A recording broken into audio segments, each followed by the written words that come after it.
todavía la televisión sigue siendo el medio con el que se informan un mayor número de personas. Es el medio elegido por la franja más amplia de población para informarse. Y además a ese dato hay que unir otro. Muchos de los que se informan por televisión solo se informan por televisión. No compran periódicos, no van a la búsqueda del papel al kiosco. Muchos de ellos, sobre todo las franjas de población mayor, todavía han mantenido el acceso masivo a lo que es la información a través de las redes e incluso a Internet, que parece que es algo más de las generaciones que han accedido a ellas desde hace 10 años. Por lo tanto, sigue siendo un medio muy importante, muy valioso y muy peligroso. Entonces, no minimicemos, no creamos que la televisión ya no tiene importancia, porque sí que la tiene y sus efectos también, tanto en la ficción como en la información. Por eso, y bueno, y estos quien primero lo sabe son los políticos, por eso quieren acceder a ella, porque saben que aunque las cosas han cambiado, el poder de la televisión sobre los contenidos sigue siendo importante.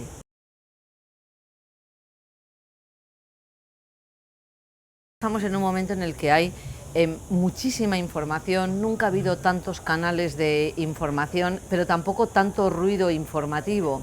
Es decir, por una parte están las redes vomitando, en el mejor sentido de la palabra, continuamente información, muchas veces mal comprobada, mal verificada, donde el rumor se confunde con lo que es cierto y sin embargo no lo es, etcétera, etcétera. Por otra parte están los medios convencionales y dentro de los medios convencionales, en el audiovisual, la televisión. La televisión, no hablo de la tele pública, si hablo de algunas privadas, se han convertido en el gran tabloide. Y la información, en muchos casos, ocupa una franja casi marginal de la programación y está mezclada con lo que es el infoespectáculo. Incluso la manera de informar se ha espectacularizado. No se puede hacer tabla rasa, no puedes decir que sea lo mismo Televisión Española que Telecinco, pero es verdad que el infoespectáculo ha entrado en nuestras vidas y ya se estudia en la facultad, porque para defenderlo o para combatirlo tenemos que saber lo que es.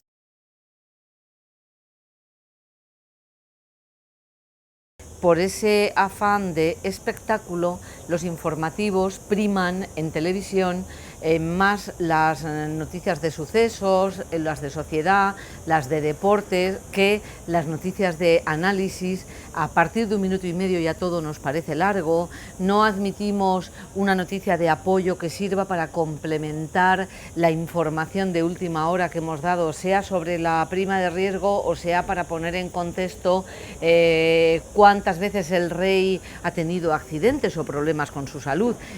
Cada vez el poner en contexto está menos valorado, cuando yo creo que poner en contexto es importantísimo para que el ciudadano sepa valorar, porque las cifras, los gráficos, los colorines, las barras con números y pesas y medidas no dicen nada si no sabemos decirle al ciudadano qué es lo que significa pues un 20% de desempleo o lo que significa que casi la mitad de la población joven no tiene acceso al trabajo. Si no lo pones en contexto respecto a los datos de tu propio país o respecto a las cifras de Europa o respecto a lo que pasó cuando ha habido otras crisis en los años 80 o en los primeros 90, pues le estamos hurtando información esencial al ciudadano. Entonces, entre que se buscan contenidos ligeros, pensando que el minuto de oro no te llega nunca con Gabriel García Márquez, te llega con una caída, sea la del rey o sea la de una celebrity, entre comillas, de poca monta.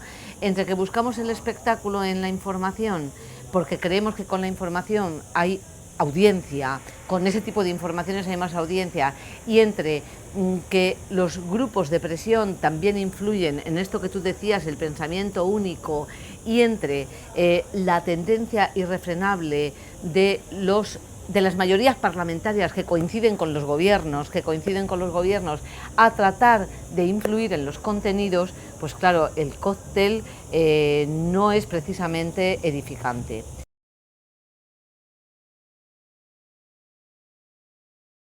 Están por un lado las televisiones integradas en UTECA, que son el servicio privado de televisión, que, hombre, si por ellos fuera, la televisión pública que quedase jibarizada sería bueno para ellos. Ya se llevaron una tajada de la publicidad. Es verdad que con la crisis sus ingresos no han sido todo lo que ellos esperaban, pero ya se han llevado una parte. Pero bueno, son en ese sentido codiciosos e insaciables.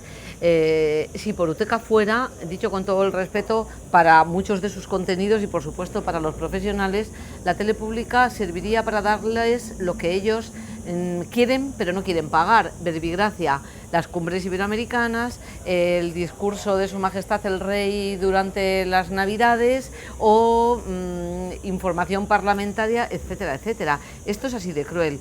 Ellos no entienden que la pública tiene que ser con público.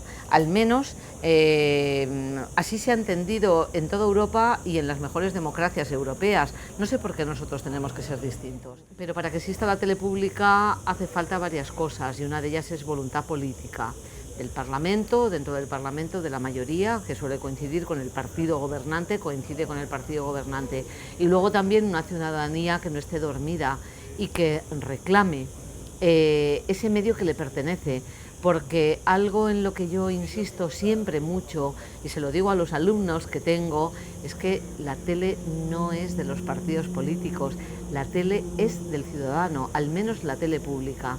El Consejo de Administración de una tele pública está en nombre de una serie de partidos políticos, pero representa a la ciudadanía. La tele es de sus ciudadanos.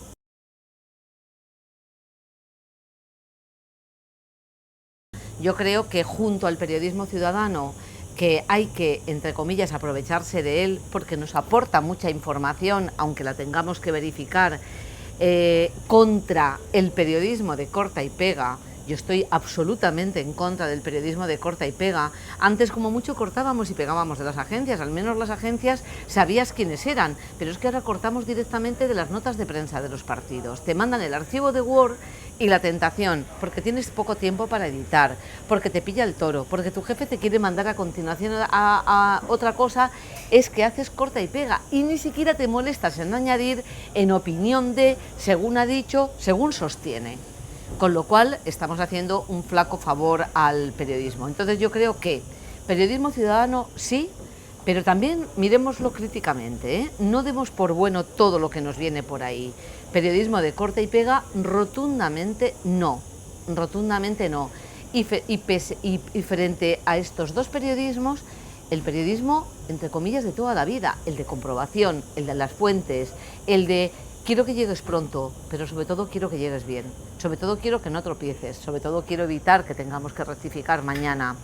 Entonces el periodismo de las herramientas clásicas, el de la verificación, si la noticia es poco importante te puede bastar una fuente, si es muy importante y afecta a otro, dale turno de palabra al que tenga algo que decir.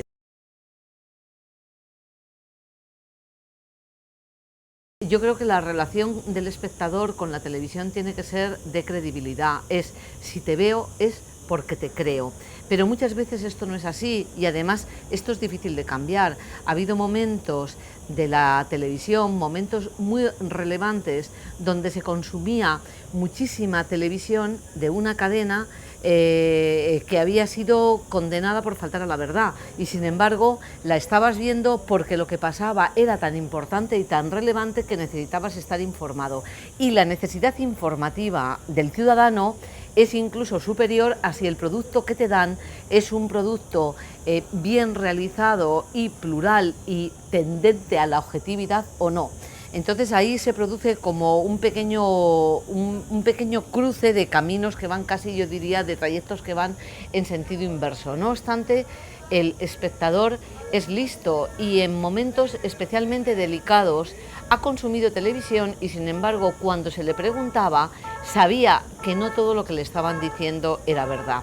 Es decir, que tiene capacidad para distinguir entre el trigo de la paja, pero evidentemente es mucho más cómodo sentarse relajado a ver esos contenidos sabiendo que no te los están contando de una manera tóxica, sino que te los están contando con la subjetividad del que lo cuenta, porque eso nunca se puede evitar, pero sí con una tendencia a la equidad y a la neutralidad.